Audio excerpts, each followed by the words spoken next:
ઉમરગામ તાલુકાના Sarigam bypass road પર પ્રસ્થાપિત થયેલ આદિવાસી સમાજના ભગવાન બિરસા મુંડાની પ્રતિમા સમક્ષ પંથકના તમામ આદિવાસી સમાજના લોકો સવારે 10 કલાકના અરસામાં ઉપસ્થિત રહ્યા હતા। SC/ST આરક્ષણના ચુકાદાના મુદ્દે વર્તમાન સરકાર પર સૂત્રોચ્ચાર કરી ભારત બંધના એલાનમાં જોડાયા હતા અને શાંતિપૂર્વક વિરોધ કર્યો હતો।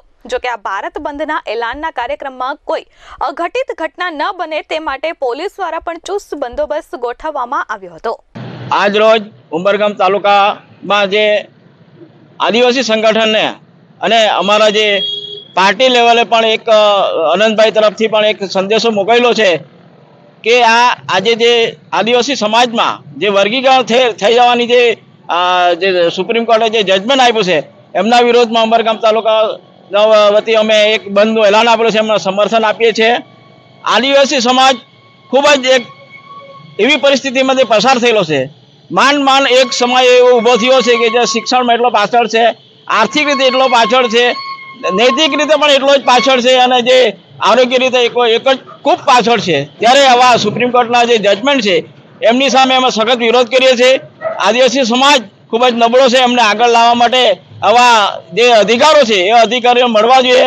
માંડ આપણે જે 70-75 વર્ષમાં આપણે આઝાદી મળી છે ત્યારે આવા જે કૃત્યો છે એ આદિવાસી સમાજ પર જે હક છે, અધિકાર છે એ અબાધિત રહેવા જોઈએ। એ માટે અમે આજના વિરોધમાં સમર્થન કરીએ છીએ। જય હિન્દ, જય ભારત। ભારત બંધના સમર્થનમાં ઉમરગામ તાલુકાનો SC/ST સમાજ બિરસા મુંડા ચોક ખાતે ભેગો થયો છે અને અમે ભારત બંધનું સમર્થન કરીએ છીએ। સુપ્રીમ કોર્ટના 7 જજોના બેન્ચે ક્રિમિલેયર SC/STમાં રિઝર્વેશનમાં લાવવાની જે વાત કરી છે અને જજમેન્ટ આપ્યો છે, જેના વિરોધમાં સુપ્રીમ કોર્ટના જજમેન્ટના વિરોધમાં ભારત બંધનું એલાન થયું હતું, જેમાં અમે પણ ખરેખર વિરોધ કરીએ છીએ।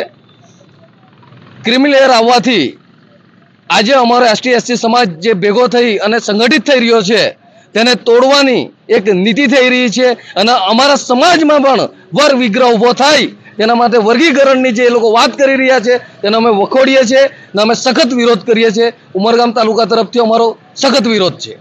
અમિત સિંહ રાજપૂત સાથે પ્રશાંત પંચાલ, S24 ન્યૂઝ, ઉમરગામ।